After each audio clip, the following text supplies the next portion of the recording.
ദൈവത്തിന് മഹത്വമുണ്ടാകട്ടെ. എല്ലാ ദൈവദാസന്മാർക്കും ദൈവമക്കൾക്കും പിന്നെയും നമ്മുടെ കർത്താവായിരിക്കുന്ന യേശുക്രിസ്തുവിൻ്റെ നിസ്തുല്യമായ നാമത്തിൽ സ്നേഹവന്ദനം പറയുന്നു.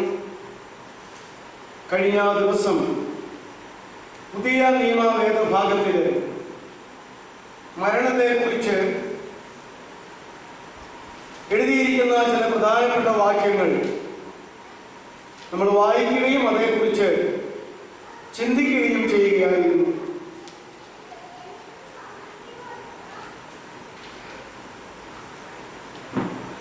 മരണം രണ്ടു തരത്തിലുണ്ട് എന്നും, ഒന്ന് ശാരീരിക മരണം, മറ്റൊന്ന് നിത്യമരണം എന്നിവയാകുന്നു എന്ന് നമ്മൾ ചിന്തിച്ചു.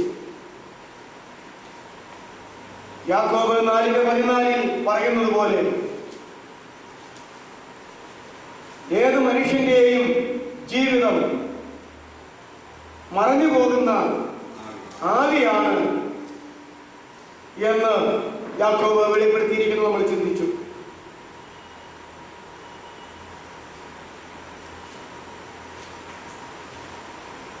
ഫിലിപ്പിയർ 1:21 യഥാർത്ഥ ദൈവമക്കളെ സംബന്ധിച്ചിടത്തോളം മരണം ലാഭകരമായ ഒരു കാര്യമാണ്. തൻ്റെ ക്രിസ്തീയമായ ജീവിതത്തിൽ ജീവിക്കുന്നത് ക്രിസ്തുവും മരിക്കുന്നത് ലാഭവുമാകുന്നു എന്ന് പൗലോസ് പറഞ്ഞു. മരണത്തെ വളരെ സന്തോഷത്തോടും പ്രത്യാശയോടും കൂടെ അഭിമുഖീകരിക്കണം എന്നുള്ള ചിന്തയിലാണ് തൻ്റെ ജീവിതത്തിൻ്റെ അനുഭവത്തോട് ചേർന്ന് പൗലോസ് അപ്രകാരം പറഞ്ഞത്. ഫിലിപ്പിയർ 1:23-24 മരണം ഏറ്റവും അത്യുത്തമമാണ് എന്ന് പൗലോസ് സാക്ഷിക്കുകയുണ്ടായി. വെളിപ്പാട് 14:13 കർത്താവിൽ മരിക്കുന്ന മൃതന്മാർ ഭാഗ്യവാന്മാരുടെ പട്ടികയിലാകുന്നു എന്നും, മരണം എന്നാൽ പ്രയത്നങ്ങളിൽ നിന്നുള്ള ഒരു വിശ്രമമാകുന്നു എന്നും, എന്നാൽ അവരുടെ പ്രവൃത്തികൾ അവരെ പിൻപറ്റുന്നു എന്നും നാം ചിന്തിച്ചു. മരണം ഒരു വിശ്രമമാണ്. അതിനെക്കുറിച്ച് കർത്താവ് നിദ്ര എന്നാണ് അധിക സ്ഥലത്തും താൻ ഈ ലോകത്തിലായിരുന്നപ്പോൾ സംസാരിച്ചിട്ടുള്ളത് എന്ന് നമ്മൾ ചിന്തിച്ചു.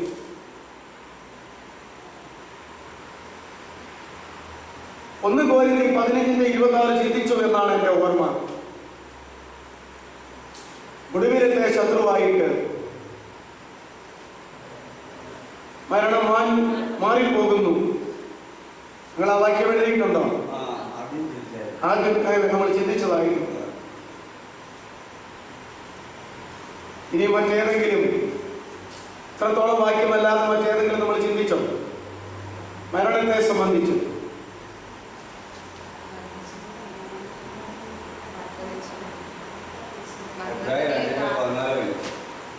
എബ്രായർ മരണഭയത്തിൽ നിന്നുള്ളതായ വിടുതൽ. മരണത്തിന്റെ അധികാരിയായ പിശാചിനെ തന്റെ മരണത്താൽ നീക്കി എന്നേക്കും മരണഭയത്തിൽ ആയിരുന്നവരെ കർത്താവ് വിടുവിച്ചു.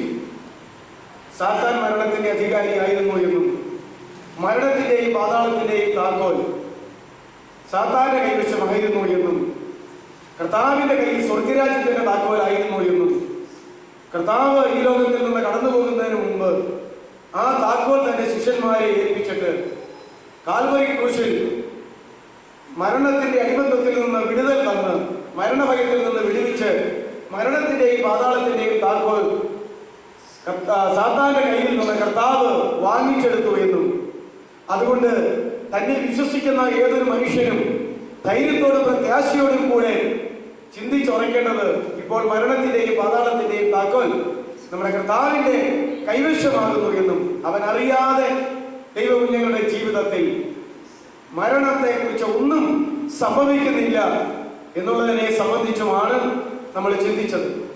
ഞാൻ ഇപ്രകാരം പറഞ്ഞുവെന്ന എൻ്റെ ഓർമ്മ. ഒരു ദൈവ പൈതൽ മരണത്താൽ ഏത് മുഖാന്തരത്തിലൂടെ ആയാലും ഈ ലോകത്തിൽ നിന്ന് ദൈവം തന്റെ ആത്മാവിനെ എടുക്കുമ്പോൾ അവന്റെ ആത്മാവ് ഏറ്റവും ശുഭപ്പെട്ടിരിക്കുന്ന ഒരവസരത്തിൽ മാത്രമേ എടുക്കുകയുള്ളൂ എന്നുള്ളതാണ് എൻ്റെ അഭിപ്രായമെന്നും എൻ്റെ വിശ്വാസമെന്നും ദൈവവചനത്തിൻ്റെ പിൻബലത്തിൽ ഞാനങ്ങനെ വിശ്വസിക്കുന്നു എന്ന് നിങ്ങളെ ഓർമ്മിക്കുകയുണ്ടായി. എന്നാൽ അതുപോലെ ഒരു വചനം നമുക്ക് വായിക്കാനായിട്ടില്ല. ഈ ലോകത്തിൽ ഏത് ദൈവപൈതലായാലും അവന്റെ ആത്മാവ് ഏറ്റവും ശുഭപ്പെട്ടിരിക്കുമ്പോൾ ആണ് ഞാൻ അവനെ വിളിച്ചെന്റെ അടുക്കിലേക്ക് ചേർക്കുന്നത്.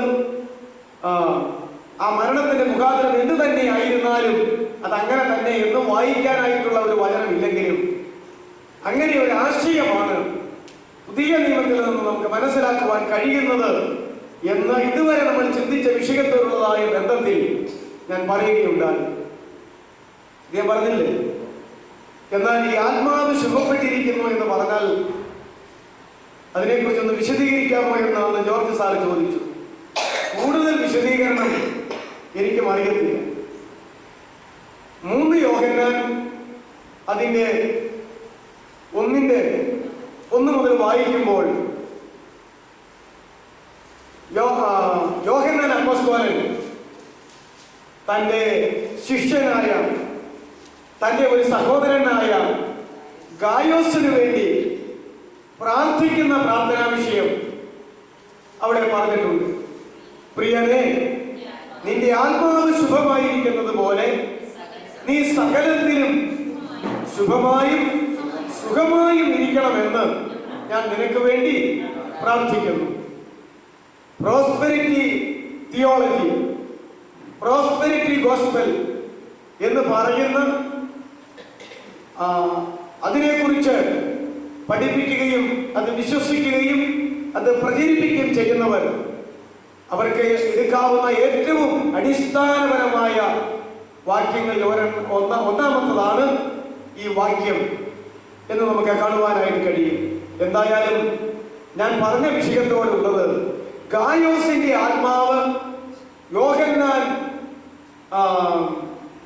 ഈ ലേഖനം എഴുതുമ്പോൾ ഗായോസ് എന്ന് പറയുന്ന തന്റെ ശിഷ്യന്റെ തന്റെ സഹപ്രവർത്തകന്റെ ആത്മാവ് ശുഭമായിരിക്കുന്നു എന്ന് ആര് മനസ്സിലാക്കുന്നു? അപ്പോസ്തലനായ യോഹന്നാൻ മനസ്സിലാക്കുന്നു. എങ്ങനെ ഗായോസിന്റെ ആത്മാവ് ശുഭപ്പെട്ടിരിക്കുന്നു എന്ന് യോഹന്നാൻ മനസ്സിലാക്കുന്നു? യോഹന്നാന് തനിക്ക് ലഭിച്ച പരിശുദ്ധാത്മാവിന്റെ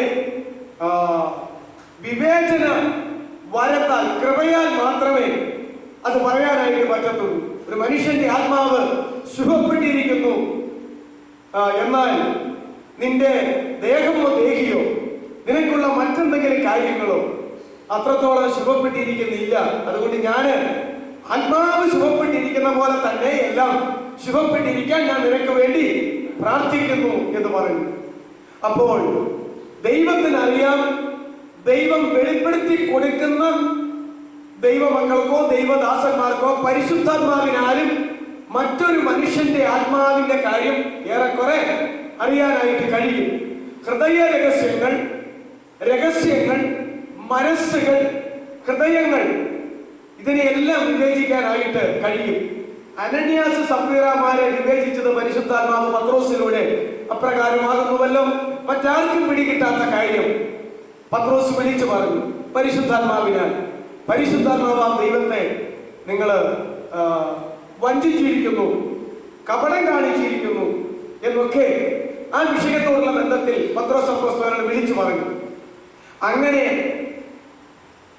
വിഷയങ്ങളെയും ആത്മാക്കളെയും വിവേചിക്കുവാനും രഹസ്യങ്ങളെ വെളിപ്പെടുത്തുവാനും ഇങ്ങനെ ചില പ്രത്യേക സന്ദർഭങ്ങളിൽ ദൈവത്തിന്റെ ദാസന്മാർക്ക് ദൈവം കൃപ കൊടുത്തതായിട്ട് നമുക്ക് മനസ്സിലാക്കുന്നു. ആത്മാവ് ശുഭപ്പെട്ടിരിക്കുന്നു എന്നുള്ളതായ അതേ വചനം തന്നെയാണ് ഇവിടെ നമ്മൾ വായിക്കുന്നത്. നിന്റെ ആത്മാവ് ശുഭമാണ്. ഞാൻ പറഞ്ഞതുപോലെ ലാസറിന്റെ ആത്മാവ് ഏറ്റവും ശുഭപ്പെട്ടിരുന്ന ഒരു സമയത്ത് ലാസറിനെ വിളിച്ചു.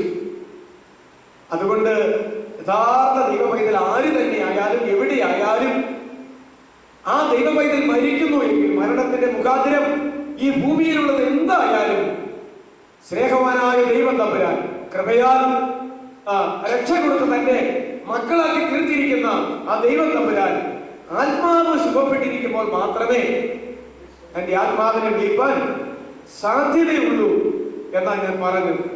ആത്മാവ് സുഖപ്പെട്ടിരിക്കുന്ന കാര്യങ്ങൾ ഇപ്രകാരം ഒരു വചനത്തിലൂടെ അത് വെളിപ്പെടുത്തിയിട്ടുമുണ്ട്. അത് ദൈവത്തിന് മാത്രമേ നന്നായിട്ട് അറിയാവുള്ളൂ എന്നുള്ള കാര്യം നമ്മൾ മനസ്സിലാക്കേണ്ടതാണ്. പഴയ നിയമത്തിലായാലും പുതിയ നിയമത്തിലായാലും പല പിതാക്കന്മാരുടെയും ദൈവദാസന്മാരുടെയും മരണങ്ങൾ, ദൈവമക്കളുടെയും മരണങ്ങൾ നടന്നപ്പോൾ അതെന്താ അങ്ങനെ മരിച്ചത്, അങ്ങനെ മരിച്ചല്ലോ, ആ രീതിയിൽ മരിച്ചല്ലോ എന്നൊക്കെ അറിയുന്നവരായ ആളുകൾക്ക് ബുദ്ധിമുട്ടുണ്ടാകും. ഞാൻ ഒരു ചെറിയ ഉദാഹരണം ഇപ്പോൾ ഈ അടുത്തിടെ സംഭവിച്ചത്, ഈ കഴിഞ്ഞ ദിവസം ഇന്നലെ ഇവിടെ വെച്ച് ഷെയർ ചെയ്തപ്പോൾ ഞാൻ ഈ പറഞ്ഞ ആശയം ശരിയാണെന്ന് ഒന്നുകൂടെ ഉറയ്ക്കാൻ ഇടയായി. നമ്മുടെ വി ജോർജ് സാർ, അദ്ദേഹത്തിന്റെ സ്വന്തം അനിയൻ ഈ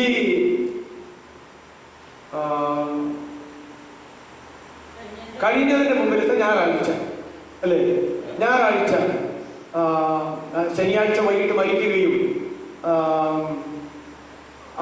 ഞായറാഴ്ച ഉച്ച കഴിഞ്ഞ് അടയ്ക്കുകയും ചെയ്തു. അറ്റാക്കായിരുന്നു. അദ്ദേഹത്തെ വീട്ടിൽ വെച്ച് അതുണ്ടായ ദിവസം തന്നെ ആശുപത്രിയിൽ കൊണ്ടുവരികയും മിക്കവാറും കാര്യങ്ങൾ പോക്കാകുകയും ചെയ്തിരുന്നു. മക്കൾ ദൂരത്തുനിന്ന് വരാനുള്ളത് കൊണ്ട് വെന്റിലേറ്ററിൽ ആയിരുന്നു. വെന്റിലേറ്ററിനകത്ത് ഞാനും പോയി ഒന്ന് കണ്ടതാണ്. അദ്ദേഹം രക്ഷിക്കപ്പെട്ട് സ്നാനപ്പെട്ട് വേർപെട്ട നമ്മുടെ നീർക്കുഴി സഭയുടെ അംഗവും പിന്നീട് ഇപ്പോൾ പിറവം സഭയുടെ അംഗം, ആ നീർക്കുഴി സഭ പിറവത്തേക്ക് ലയിച്ചപ്പോൾ അങ്ങനെയായിരുന്നു. ലോകത്തിൽ എല്ലാവരും കാണപ്പെടുകയും അറിയപ്പെടുകയും റെക്കോർഡുപരമായിട്ടും നമ്മുടെ സഭയിലെ, ദൈവസഭയിലെ ഒരു പിറവം സ്ഥലം സഭയിലെ ഒരംഗമാണ് എന്നുള്ള തരത്തിൽ അറിയപ്പെട്ടിരുന്നു. എന്നാൽ വേണ്ടും വണ്ണം ഒരു മാനസാന്തരം തന്റെ ജീവിതത്തിൽ നടന്നിട്ടുണ്ടായിരുന്നില്ല എന്ന് സ്വന്തം സഹോദരൻ തന്നെ സാക്ഷിക്കുകയുണ്ടായി. മരിച്ച ഒരു സന്ദർഭത്തിൽ, ജീവിച്ചിരുന്ന കാലഘട്ടത്തിൽ അങ്ങനെ ഒരു പുറമേ കാണുന്നതല്ല അത് എന്ന് പറയുന്നു. എന്നാൽ താൻ അറ്റാക്ക് വരുന്ന ആ ദിവസങ്ങളിൽ പിറവം സഭയിലാണെന്ന് എനിക്ക് തോന്നുന്നു. അദ്ദേഹം തന്റെ വീട്ടിൽ വെച്ചുള്ള യോഗമാണോ, പിറവം സഭയിൽ വെച്ച് ഒരു 3 ദിവസത്തെ ഉപവാസ പ്രാർത്ഥന യോഗമുണ്ടായിരുന്നു. ഇദ്ദേഹവും ഭാര്യയും ആ യോഗത്തിൽ സംബന്ധിച്ചു. ഏതായാലും നമ്മുടെ ഒരു ദേവദാസൻ തന്നെയാണ് ശുശ്രൂഷയ്ക്ക് വന്നത്. ഇദ്ദേഹത്തിന്റെ അടുക്കൽ ചെല്ലുകയും അദ്ദേഹത്തിന്റെ ശിരസിൽ കൈവച്ച് പ്രാർത്ഥിക്കുകയും ചെയ്തെന്നാണ് പറഞ്ഞത്. സഹോദരൻ പുറമെ ഇങ്ങനെയൊക്കെ മാറ്റം വന്നു എന്ന് ഉള്ള ഭാവത്തിൽ ജീവിക്കുന്നു എങ്കിലും അകത്ത് യാതൊരു വിധമായ മാറ്റങ്ങൾ സംഭവിച്ചിട്ടില്ലല്ലോ. എത്രയും വേഗം ആ കാര്യങ്ങൾ ക്രമീകരിക്കേണ്ടിയിരിക്കുന്നു എന്നിങ്ങനെ പറയുകയുണ്ടായി. ഇത് അദ്ദേഹത്തെ ആ നിമിഷം മുതൽ സ്പർശിക്കാനിടയായി. 2 തരം അനുഭവങ്ങൾ ഉണ്ടാകാം. നീ ആര് അങ്ങനെ പറയാൻ, എന്റെ കാര്യം നീ എങ്ങനെ അറിയുന്നത് എന്നുള്ള തരത്തിൽ, നീ അല്ല ആര് തന്നെ പറഞ്ഞാലും ഞാൻ ഇതൊക്കെ കാര്യങ്ങളൊന്നും അംഗീകരിക്കുന്നില്ല എന്ന് പറഞ്ഞ് അത് കൂസാതെ പോകാവുന്ന ഒരനുഭവമുണ്ട്. എന്നാൽ ഇത് പറഞ്ഞത് ശരിയാണല്ലോ, ഞാൻ എന്നെ തന്നെ ക്രമീകരിക്കേണ്ടതാണല്ലോ, ഈ ദൈവദാസൻ അത് വെളിപ്പെട്ടല്ലോ എന്നുള്ള എളിമയോടും താഴ്മയോടും ദൈവഭയത്തോടും കൂടിയുള്ള ചിന്ത മറുഭാഗത്തുണ്ടാകാം. ഇദ്ദേഹത്തിന് സംഭവിച്ചത്, ഇദ്ദേഹം പറഞ്ഞത് ശരിയാണല്ലോ, എന്റെ കാര്യം ഇതുവരെയും വേണ്ടുവണ്ണം ആയിട്ടില്ലല്ലോ, ഞാൻ ഏറ്റെടുക്കുന്നു, ദൈവമേ ഇനി ഞാൻ എന്താ ചെയ്യേണ്ടത്? അദ്ദേഹം ആ യോഗത്തിൽ ആദ്യാവസാനം ഇരുന്നിട്ട് വീണ്ടും പോകാൻ നേരത്ത് എനിക്ക് വേണ്ടി പാസ്റ്റർ ഒന്നുകൂടെ പ്രാർത്ഥിക്കണം, ഞാൻ ആ പറഞ്ഞ കാര്യം അംഗീകരിക്കുന്നു എന്ന് പറഞ്ഞ് ഒന്നുകൂടെ പ്രാർത്ഥിപ്പിച്ച കടന്നുപോയത്. അപ്പൊ ഇദ്ദേഹം പറഞ്ഞത് അദ്ദേഹം അത് യാഥാർത്ഥ്യമാണെന്ന് അംഗീകരിക്കുകയും ആ തെറ്റുകളും കുറ്റങ്ങളും സമ്മതിക്കുകയും ഒരു സമർപ്പണ ജീവിതത്തിനായിട്ട് വാഞ്ചിക്കുകയും ഈ ദൈവദാസനോട് തന്നെ പ്രാർത്ഥിക്കാൻ പറയുകയും ചെയ്തു. അങ്ങനെ പ്രാർത്ഥിച്ചു വിട്ടതാണ്. വീട്ടിൽ ചെന്നിട്ട് അന്നാണ് ഈ അറ്റാക്ക് അനുഭവപ്പെടുന്നത്. അപ്പം തന്നെ പെട്ടെന്ന് ഭാര്യ മറ്റാളുകളുടെ സഹായത്തോടെ പുറത്ത് കൊണ്ടുവന്നെങ്കിലും പെട്ടെന്ന് കോലഞ്ചേരിക്ക് കൊണ്ടുപോകാൻ പറഞ്ഞു. ഇവിടെ കൊണ്ടുവന്ന് അപ്പം തന്നെ അവർ പരിശോധിച്ച് വെന്റിലേറ്ററിലാക്കിയതാണ്. ഞാൻ കയറി കാണുമ്പോൾ എന്നോട് പറഞ്ഞത് തലച്ചോറ് മരിച്ചു, ഇനി ബാക്കി ചെസ്റ്റിലൊക്കെ ഇച്ചിരി ജീവനുണ്ട്. എനിക്കും ആശുപത്രിയിലെ കാര്യം എന്താണെന്ന് അറിയത്തില്ല. അത് വെന്റിലേറ്ററിൽ ഇട്ടിട്ട് പ്രിയപ്പെട്ടവർ വന്നിട്ട് അതൊക്കെ കണ്ടിട്ട് എടുക്കാൻ, അതെടുത്താൽ പെട്ടെന്ന് അങ്ങോട്ട് പിന്നെ എല്ലാം ആകും. അപ്പോൾ ഇത് ഇദ്ദേഹം ഇങ്ങനെ സഹോദരന്റെ മരണത്തോടുള്ള ബന്ധത്തിൽ ഈ കാര്യം ഇദ്ദേഹം ഷെയർ ചെയ്തപ്പോൾ കേട്ടതാണ്. അപ്പൊ ഞാൻ പെട്ടെന്ന് ഈ കാര്യം ഓർത്തു. ആ കൃത്യമായ സമയത്തിന് ഈ അറ്റാക്ക് മുഖാന്തിരം ആ ദാസന്റെ ആത്മാവിനെ ദൈവം വിളിച്ചപ്പോൾ അതിനു മുമ്പ് ഏതൊരു നിമിഷത്തിലാണ്, ഇതിനു മുമ്പ് അറ്റാക്ക് വന്നിട്ടുണ്ട് പോലും, ഇല്ലേ, ഇതിനു മുമ്പും വന്നിട്ടുള്ളതാ. ഇതിനു മുമ്പ് ഏതൊരു സന്ദർഭത്തിൽ വിളിച്ചാലും ഒരു ദൈവപൈതലായി തീർന്നു എന്ന് ലോകത്തിന്റെ മുമ്പിൽ സാക്ഷ്യം പറഞ്ഞിട്ട് ആ നിമിഷം ഒഴികെ ബാക്കി ഏതൊരു നിമിഷത്തിന് മുമ്പായിരുന്നെങ്കിലും ഇത് സംഭവിച്ചിരുന്നുവെങ്കിൽ ഇദ്ദേഹത്തിന്റെ ആത്മാവ് സ്വർഗരാജ്യത്തിൽ പോകാൻ സാധ്യതയില്ല.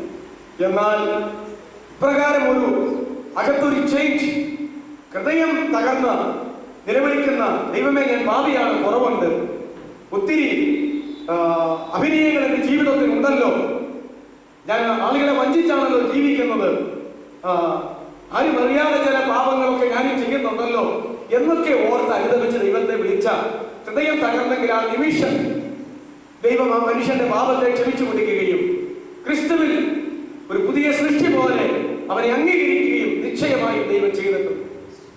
പെട്ടെന്ന് ഇത് സംഭവിച്ചപ്പോൾ, ഈ സാക്ഷ്യം കേട്ടപ്പോൾ, ഞാനിവിടെ പറഞ്ഞ കാര്യം അദ്ദേഹം അറിഞ്ഞില്ല, അദ്ദേഹത്തിന് സംഭവിച്ച കാര്യം ഞാനും അറിഞ്ഞില്ല. സ്വന്തം അനുജന്റെ മരണത്തോട് ശവസംസ്കാരത്തോടും കൂടെ തന്റെ ഏറെക്കുറെ രഹസ്യ ജീവിതത്തെ കുറിച്ചൊരു അറിവുള്ള പ്രിയ ജ്യേഷ്ഠ സഹോദരൻ ഇപ്രകാരം ഒരു ചേഞ്ച് വന്നല്ലോ എന്നുള്ള ഒരു കുറെ കൂടെ ഒരു ആത്മീകമായ സന്തോഷത്തിൽ അത് എന്നോട് ഷെയർ ചെയ്തപ്പോൾ ഞാൻ ഈ പറഞ്ഞ കഴിഞ്ഞ പ്രാവശ്യം പറഞ്ഞതും ഞാൻ വിശ്വസിക്കുന്നതുമായ ഒരു യാഥാർത്ഥ്യം ഒരിക്കൽ കൂടെ അത് ശരിയാണല്ലോ എന്ന് എനിക്ക് തോന്നി. ഒരു പക്ഷേ ഒരു ദിവസത്തോടെ കഴിഞ്ഞാൽ ഇദ്ദേഹത്തിന്റെ അവസ്ഥ എന്താകുമെന്ന് അറിയുന്നില്ല. എന്താണെങ്കിലും ഇതിങ്ങനെയുള്ള അനുഭവങ്ങൾ അനേകര് ഷെയർ ചെയ്തതിന്റെ വെളിച്ചത്തിലും എന്താണെങ്കിലും കൃപയാലുള്ള രക്ഷ കൊടുത്തിട്ട് എത്രമാത്രം തെറ്റുകളും കുറ്റങ്ങളും പാപങ്ങളും വന്നാലും താൻ മരണമുഖാന്തരമായി ഈ സഹോദരനെ നിത്യയിലേക്ക് ചേർക്കുമ്പോൾ ആത്മാവെന്തോരും ശുഭപ്പെട്ടിരിക്കാം. അതിന് ഏറ്റവും നല്ല ആ വ്യക്തിത്വത്തിന് ഏറ്റവും നല്ലത് എന്ന് ദൈവം കാണുന്ന ആ നിമിഷത്തിൽ മാത്രമേ അത് സംഭവിക്കുകയുള്ളൂ എന്ന് ഉള്ള ആ ദൃഢമായ വിശ്വാസത്തിന് എനിക്കൊരു ഉറപ്പ് കിട്ടി എന്നാണ് ഞാൻ പറഞ്ഞത്.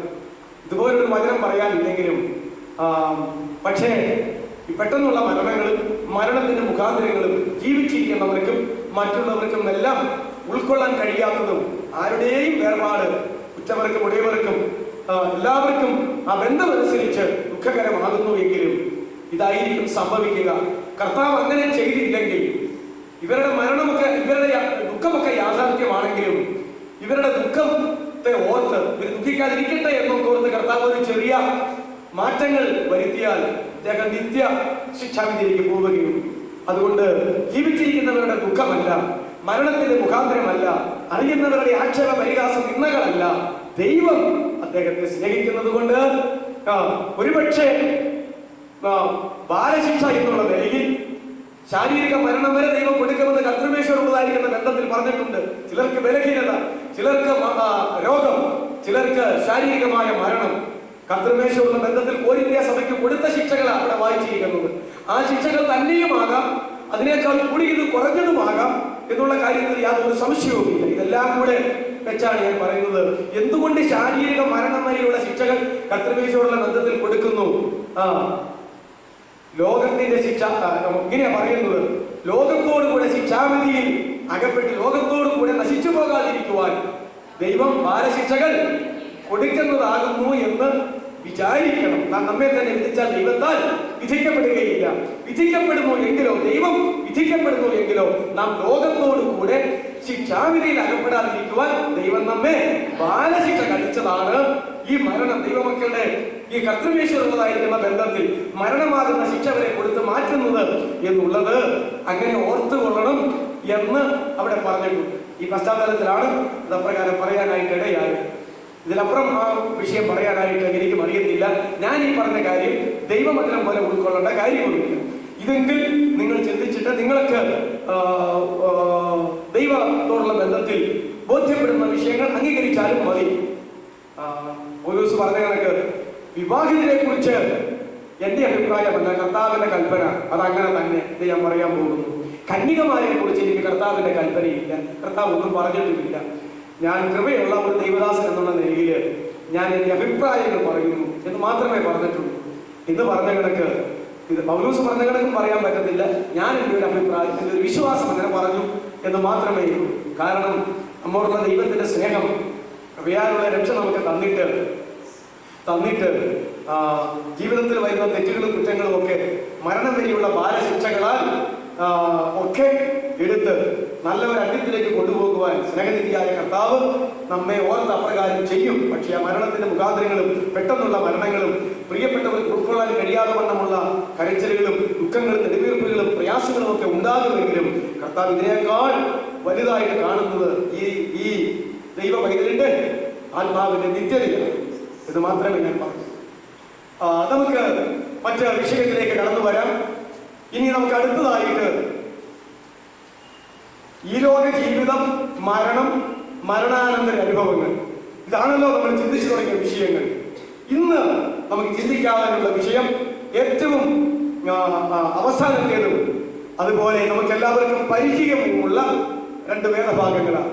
ക്രിസ്ത്യാനിയാണോ മരണത്തിന്റെ സമയത്ത് വായിച്ച് കേൾക്കുന്ന സമുദായങ്ങളിലാണെങ്കിൽ ലേഖനങ്ങളും ഏവങ്കേലിയോനും ശവം പള്ളി കൊണ്ടുവച്ചിട്ട് അവസാന ശുശ്രൂഷ ചെയ്യുമ്പോൾ പട്ടക്കാർ വായിക്കുന്ന ഏവങ്കേലിയന് മുമ്പ് ശുശ്രൂഷക്കാര് വായിക്കുന്ന ലേഖനങ്ങളും സുവിശേഷ വേദഭാഗങ്ങളും അതാണ് അവസാനിക്കുന്നത്. അതില് 1 തെസ്സലോനിക്ക ലേഖനം 4-ന്റെ 16-17 വാക്യമാണ് മർമ്മപ്രധാനമായിട്ടുള്ളതായ ആ വാക്യം. അതുകൊണ്ട് 1 തെസ്സലോനിക്ക ലേഖനം 4-ാം അധ്യായത്തിന്റെ 13 മുതൽ 18 വരെ ഒന്നുകൂടെ വായിക്കാം. നമുക്ക് അതിപരിചയമുള്ള ഭാഗങ്ങളാണ്. കാരണം മരണത്തോട് ബന്ധപ്പെട്ട് എടുക്കുന്ന വേദഭാഗമാണ്. ക്രിസ്ത്യൻ മതവിഭാഗങ്ങളിലും സഭകളിലും വേർപാട് സഭകളിലും എല്ലാം എന്നുള്ള കാര്യം അറിയാം. അപ്പോ അപ്പോസ്തലനായ പൗലോസ് തെസ്സലോനിക്കയിലെ ദൈവസഭയ്ക്ക്, ദൈവമക്കൾക്ക് എഴുതി കൊടുക്കുന്ന, അവരെ പ്രബോധിപ്പിക്കുന്ന, അവരെ ബോധവാന്മാരാക്കുന്ന ഒരു വേദഭാഗമാണ്. സഹോദരന്മാരെ, നിങ്ങൾ പ്രത്യാശയില്ലാത്ത മറ്റുള്ളവരെ പോലെ ദുഃഖിക്കാതിരിക്കേണ്ടതിന് നിദ്ര കൊള്ളുന്നവരെ കുറിച്ച് അറിവില്ലാതിരിക്കരുത് എന്ന് ഞങ്ങൾ ആഗ്രഹിക്കുന്നു. നിദ്ര കൊള്ളുന്നവരെ കുറിച്ച്, മരിച്ചു പോകുന്നവരെ കുറിച്ച് നിങ്ങൾ അറിവില്ലാതെ ഇരിക്കരുത്. നിങ്ങൾക്കൊരു നല്ല അറിവ്, വചനപരമായ ഒരു നല്ല അറിവുണ്ടാകണം. 1 തെസ്സലോനിക്കർ 4-ന്റെ 13 മുതൽ 18 വരെയുള്ളതായ വേദഭാഗം. നിങ്ങൾക്കൊരു നല്ല അറിവുണ്ടാകണം. അത് എന്തിനു വേണ്ടി കേട്ടാണ്? ഈ ലോകത്തിൽ പ്രത്യാശയില്ലാത്ത കുറെ ആളുകളുണ്ട്. അവർക്ക് ആർക്കെങ്കിലും മരണം സംഭവിച്ചാൽ, അവരുടെ ആരുടെയെങ്കിലും മരിച്ചു പോയാൽ, അവരുടെ മരണ വീട്ടിലെ വിലാപം കേട്ടാൽ യാതൊരു വിധമായ പ്രത്യാശയും ഈ മരിച്ചുപോയവർക്കുമില്ല, മരിച്ചുപോയവരുടെ സ്വന്തപ്പെട്ടവർക്കുമില്ല എന്ന് തോന്നുന്നു. എന്നാൽ ദൈവസഭയിൽ, ദൈവമക്കളിൽ അത് അപ്രകാരമായിരിക്കരുത്. പ്രത്യാശയില്ലാത്ത മറ്റുള്ളവരെ പോലെ മരിക്കുന്നവരെ കുറിച്ച് ദുഃഖിക്കാതിരിക്കേണ്ടതിന്, നിദ്ര കൊള്ളുന്നവരെ കുറിച്ച് അറിവില്ലാതിരിക്കരുത് എന്ന് ഞങ്ങൾ ആഗ്രഹിക്കുന്നു. അതുകൊണ്ട് ഈ അറിവ്, ഈ വചനപരമായ അറിവ്, ദൈവഹിതപ്രകാരമുള്ള അറിവ് അങ്ങനെയുള്ളവർ അറിയട്ടെ എന്നാ പറയുന്നത്. എന്നിട്ട് എന്താ പറയുന്നത്? യേശു മരിക്കുകയും ജീവിച്ചെഴുന്നേൽക്കുകയും ചെയ്തു എന്ന് നാം വിശ്വസിക്കുന്നു എങ്കിൽ, നിങ്ങളിൽ ആരെങ്കിലും യേശു ക്രിസ്തു മരിച്ചു എന്ന് വിശ്വസിക്കുന്നുണ്ടോ? യേശു ക്രിസ്തു ഉയർത്തെഴുന്നേറ്റു എന്ന് വിശ്വസിക്കുന്നുണ്ടോ? ഉണ്ടെങ്കിൽ, അങ്ങനെ വിശ്വസിക്കുന്നുണ്ടെങ്കിൽ പിന്നെ പറയുകയാ ചെയ്യുന്നത്, അങ്ങനെ തന്നെ പിതാവായ ദൈവം നിദ്ര കൊണ്ടവരെയും യേശു മുഖാന്തരം അവനോട് കൂടെ വരുത്തും. യേശു മരിക്കുകയും ഉയർത്തെഴുന്നേറ്റ് ജീവിക്കുകയും ചെയ്യുന്നു എങ്കിൽ, അങ്ങനെ തന്നെ വിശുദ്ധന്മാര്, നിദ്ര കൊണ്ടവര് എന്ത് ചെയ്യുമെന്നാണ് പറഞ്ഞിരിക്കുന്നത്? യേശു മുഖാന്തരം അവനോട് കൂടെ വരുന്നു. അവൻ വീണ്ടും പ്രത്യക്ഷപ്പെടുമ്പോൾ അവനോട് കൂടെ ഈ മരിച്ചവരെ മുഴുവൻ കൊണ്ടുവരും എന്നാ പറഞ്ഞിരിക്കുന്നത്. ശവം ചുമന്നുകൊണ്ട് വരുന്ന കാര്യമാണോ? അല്ല. ജീവനുള്ളവരായി യേശുവിനോട് കൂടെ ദൈവം കൊണ്ടുവരും. യേശു മരിച്ചു, യേശു അടക്കപ്പെട്ടു, യേശു ഉയർത്തെഴുന്നേറ്റു, യേശു ജീവിച്ചു, അവൻ സ്വർഗത്തിലേക്ക് പോയി, അവൻ ഇപ്പോഴും ജീവിക്കുന്നു, അവൻ ഇനിയും വരും. തന്റെ മക്കളെ ചേർക്കുവാൻ വരുമ്പോൾ തന്റെ മക്കളെ ചേർക്കാനായിട്ടല്ലേ വരുന്നത്. അതുകൊണ്ട് യേശുവിനോട് കൂടെ മരിച്ചുപോയ സകല വിശുദ്ധന്മാരെയും പിതാവായ ദൈവം ഇനി കൊണ്ടുവരും എന്നാ ഇവിടെ പറഞ്ഞിരിക്കുന്നത്. കൊണ്ടുവരും കർത്താവിനോട് കൂടെ. അങ്ങനെ തന്നെ ദൈവം നിദ്ര കൊണ്ടവരെയും യേശു മുഖാന്തരം അവനോട് കൂടെ വരുന്നു. കർത്താവിന്റെ പ്രത്യക്ഷത വരെ, ഇങ്ങനെ വരുത്താനായിട്ട് വരുന്ന യേശുവിന്റെ പ്രത്യക്ഷത വരെ ജീവനോടെ ശേഷിക്കുന്നവരായ നമ്മൾ നിദ്ര കൊണ്ടവർക്ക് മുമ്പാകുകയില്ല എന്ന് ഞങ്ങൾ കർത്താവിന്റെ വചനത്താൽ നിങ്ങളോട് പറയുന്നു. കർത്താവിന്റെ വരവെങ്കിൽ ആദ്യം കർത്താവിനോട് കൂടെ വരുന്നത് ആരാണ്? ജീവനോട് ഇരുന്നിട്ട് രൂപാന്തരപ്പെടുന്നവരല്ല, മരിച്ചുപോയ വിശുദ്ധന്മാരാണ്. ജീവനോടിരിക്കുന്ന കർത്താവിന്റെ വരവെങ്കിൽ ജീവനോടിരിക്കുന്ന വിശുദ്ധന്മാർ മരിച്ചവർക്ക് മുമ്പനാകുകയില്ല. ആ ഒരു കാര്യം നിങ്ങൾ മനസ്സിലാക്കണം. അപ്പോ ഇവര് രൂപാന്തരപ്പെടുന്നതിന് മുമ്പ് ആരെ വരുത്തുന്നാ പറഞ്ഞിരിക്കുന്നത്? കർത്താവിൽ മരിച്ചവരെ വരുത്തും. ആ ഒരു കാര്യം നമ്മൾ അറിയണം എന്നാണ് ഇവിടെ പറഞ്ഞിരിക്കുന്നത്. എന്നിട്ടാണ് ഈ ഗൗരവമായ പ്രധാനപ്പെട്ട ഈ വാക്യം പറയുന്നത്. ഞങ്ങൾ കർത്താവിന്റെ ഭരണത്താളിനോട് പറയുന്നു, കർത്താവ് താൻ ഗംഭീരനാദത്തോടും പ്രധാന ദൂതന്റെ ശബ്ദത്തോടും ദൈവത്തിന്റെ കാഹളത്തോടും കൂടെ സ്വർഗത്തിൽ നിന്ന് ഇറങ്ങി വരികയും യേശു പിതാവായ ദൈവത്തിന്റെ വലതു ഭാഗത്ത് മധ്യസ്ഥത യാചിച്ചു കൊണ്ടിരിക്കുന്ന ആ മധ്യസ്ഥത അവസാനിപ്പിച്ചിട്ട് പിതാവായ ദൈവത്തിന്റെ സിംഹാസനത്തിൽ ഇരിക്കുന്ന ഇരിപ്പ് മതിയാക്കിയിട്ട് താൻ തന്റെ വിശുദ്ധരെ ചേർക്കുവാൻ അവിടം വിട്ട്, സ്വർഗം വിട്ട്, പിതാവിന്റെ വലഭാഗം വിട്ട് താൻ താഴോട്ട് ഇറങ്ങി വരുമെന്നാണ് പറഞ്ഞിരിക്കുന്നത്. താഴോട്ട് കർത്താവ് ഇറങ്ങി വരുമ്പോൾ ഉണ്ടാകുന്നതായ ആ പ്രവർത്തനത്തെ സംബന്ധിച്ച്, അകമ്പടിയെ സംബന്ധിച്ച്, തന്റെ കൂടെ ആരൊക്കെ ഉണ്ടാകും, എന്തൊക്കെ ഉണ്ടാകുമെന്നതിനെ സംബന്ധിച്ച് ഇവിടെ വളരെ വ്യക്തമായി രേഖപ്പെടുത്തുകയാണ്. കർത്താവ് താൻ ഗംഭീരനാദത്തോടും യേശു പിതാവിന്റെ വലതുഭാഗത്ത് നിന്ന് ഈ മധ്യാകാശത്തിലേക്ക് വരുമ്പോൾ അതെങ്ങനെ യാത്ര ചെയ്തു വരുന്നുവെന്നും എത്ര സമയം എടുക്കുമെന്നും പറയേണ്ട വല്ല കാര്യവുമുണ്ടോ? യേശു ഈ ഒലിവുമലയുടെ നെറുകയിൽ നിന്ന് സ്വർഗത്തിലേക്ക് ആരോഹണം ചെയ്തപ്പോൾ അത് എത്ര സമയം കൊണ്ട് പിതാവിന്റെ വലതുഭാഗത്ത് ചെന്നു എന്ന് എങ്ങനെ നമുക്കറിയാവുന്നേ? അതറിയേണ്ട യാതൊരു കാര്യവുമില്ല. മരിച്ച വിശുദ്ധന്റെ ആത്മാവ്, ഈ ആത്മാവ് വസിച്ച മൺകൂടാരനെ ഇവിടെ തള്ളിയിട്ടതിന് ശേഷം എന്താ പറയുന്നേ? നിമിഷ നേരം കൊണ്ട് ആത്മാക്കളുടെ അധിവാസ സ്ഥലത്തേക്ക് ദൈവമോനെ കൊണ്ടുപോകുന്നത് പോലെ തന്നെ ഇപ്പോൾ ഉയർത്തെഴുന്നേറ്റ കർത്താവിന് അങ്ങോട്ട് പോയതുപോലെ തന്നെ വേഗത്തിൽ ഇങ്ങോട്ട് വരുവാനായിട്ട് കഴിയുക തന്നെ ചെയ്യും എന്ന് നമ്മൾ മനസ്സിലാക്കേണ്ടതാണ്. പക്ഷേ അങ്ങനെ കർത്താവ് വരുമ്പോൾ തന്നിൽ നിന്ന് ഒരു ശബ്ദം മുഴങ്ങി കേട്ടുകൊണ്ടിരിക്കും. ആ ശബ്ദത്തിന്റെ പേര് ഇവിടെ പറഞ്ഞിരിക്കുന്നത് കർത്താവ് താൻ ഗംഭീരനാദത്തോട് കൂടെ കടന്നു വരും. ഇന്ന് വരെ കർത്താവിൽ നിന്ന് ഈ കേട്ടിട്ടില്ലാത്ത ഒരു ഗംഭീരനാദം കർത്താവ് മുഴക്കിക്കൊണ്ടായിരിക്കും കടന്നു വരുന്നത് എന്ന് മാത്രമാണ് പൗലോസ് വെളിപ്പെടുത്തുന്നത്. അതിനെക്കുറിച്ച് പിന്നെ വ്യാഖ്യാനങ്ങളും പണ്ഡിതന്മാരും പറയുന്നത് ഇപ്രകാരമെന്ന് മാത്രമേ ഉള്ളൂ. എന്തിനു വേണ്ടിയാ വരുന്നത്? അത് നമുക്കറിയാം. മരിച്ച വിശുദ്ധന്മാരെ ഉയർത്തെഴുന്നേൽപ്പിക്കണം, ജീവനോടിരിക്കുന്ന വിശുദ്ധന്മാരെ രൂപാന്തരപ്പെടുത്തണം, രണ്ടുപേരെയും കൂടെ ഒരുമിച്ചാക്കണം.